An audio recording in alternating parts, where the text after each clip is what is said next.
So cleaning motors is never my favorite part of the build.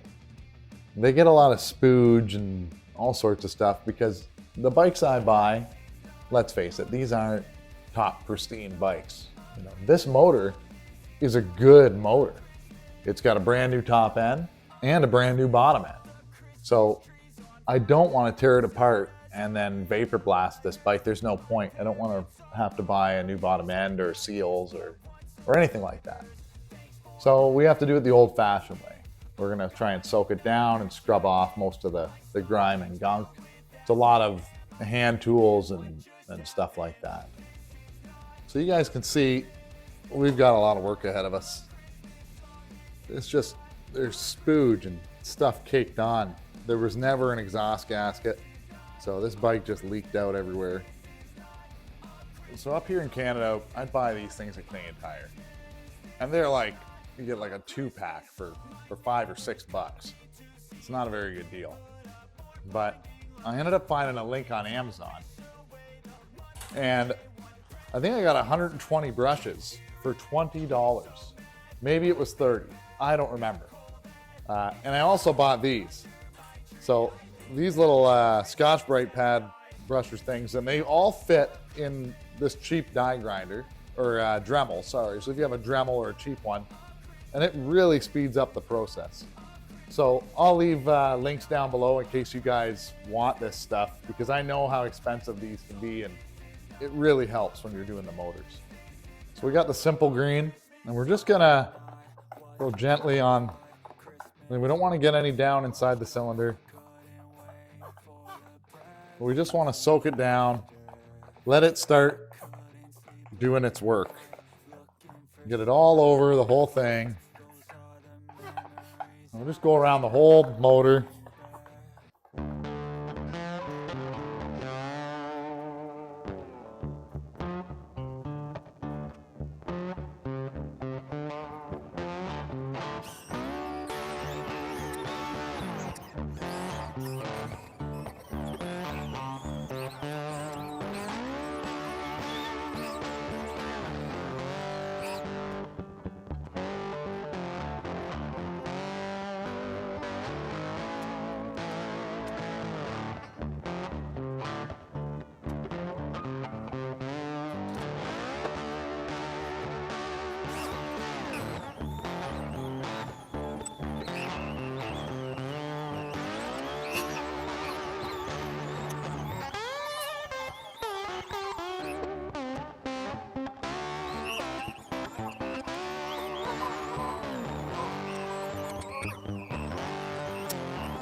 So now that we got the motor all cleaned up, what we're gonna do is tear this water pump off so we can see what's going on in there. Now it started leaking out of the gasket, I think, but we'll take a look. We've got a gasket kit. If it needs a rebuild, we'll rebuild it, but we gotta get the cover off first. So if you guys see my other videos, you'll know that I like to do this. I like to basically draw it. There's 5 in this one. And that way we can put the bolts in this pattern so we know which one goes where in case they're different lengths.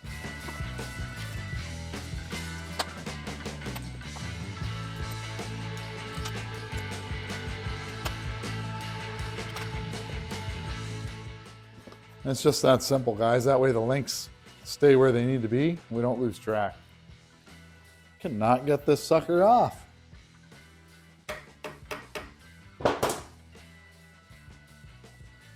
Like, I know there's guide pins, but it's stuck on them, that's for sure. There we go. Finally. All right, guys.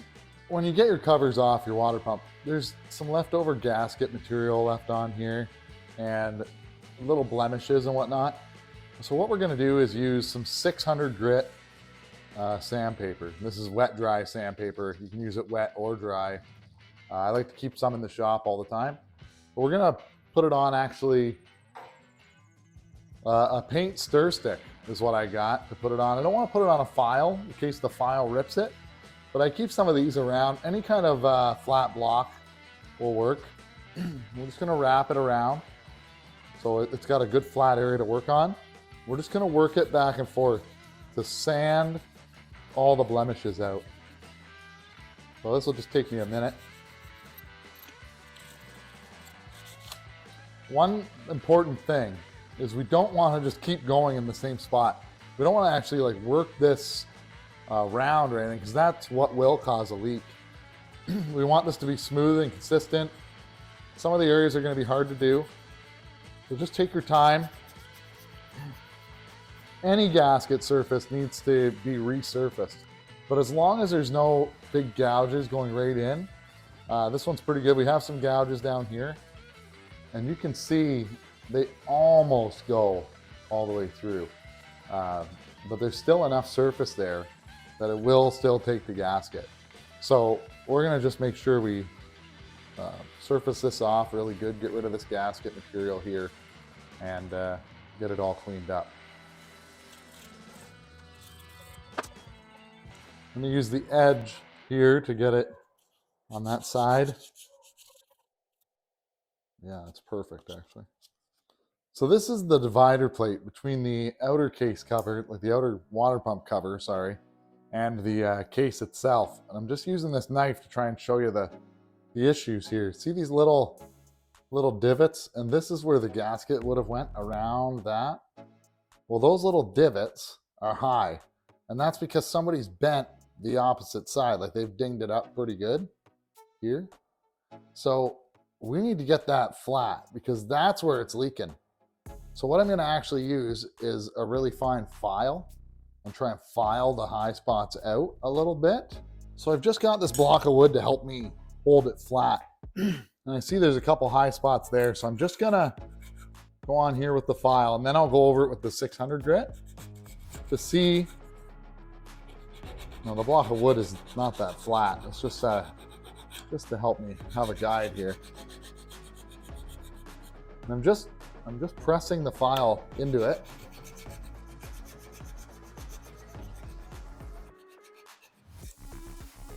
Yeah, that's a lot better already. We don't want to wear it down. Like, we don't want to wear down this material too much. I'm sure it's a certain thickness for a reason, but we've got them all over because this thing's beat up. Now you think that when you crush it down with the bolts, it's gonna flatten out, but I think what was happening is this one's got a really good gouge down here at the bottom. Somebody's been beating it, and that's where it was leaking. So we're gonna get this straightened up.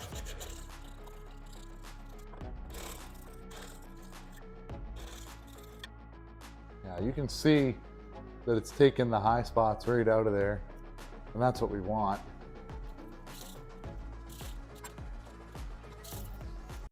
We're just going to do the same sandpaper technique, if you want to call it that, to clean up this the external cover. We'll just take the compressed air, blow out the part, make sure there's no any of the sandings left in it. Same with our other cover. And with we can see some bigger stuff sitting there. I don't want to blow anything down in the motor. If it was up here, I wouldn't care. But since it's there, I'm going to wipe it up with a paper towel. Just a little chunk right there. That's it. Perfect. So now we'll blow the rest out.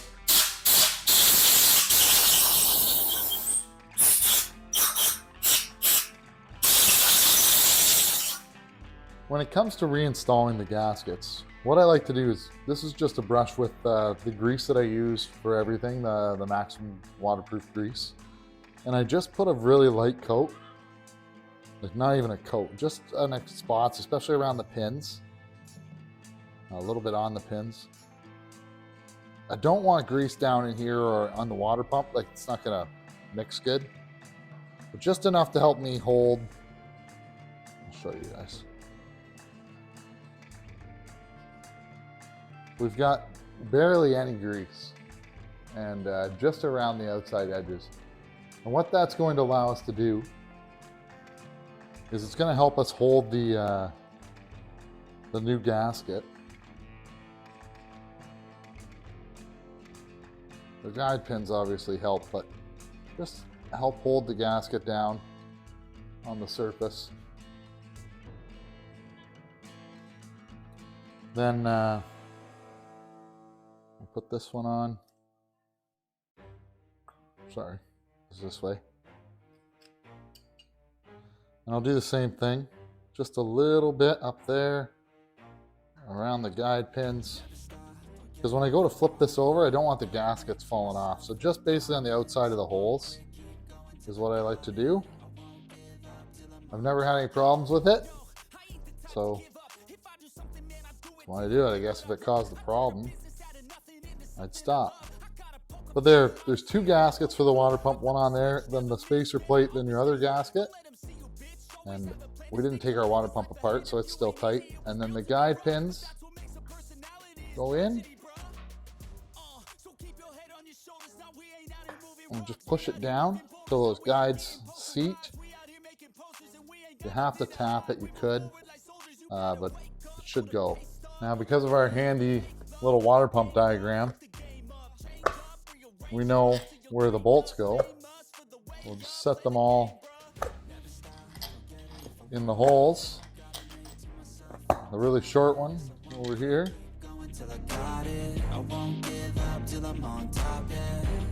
You know I'm always honest. There ain't no way I'm ever stopping. I won't quit, keep going till I got it.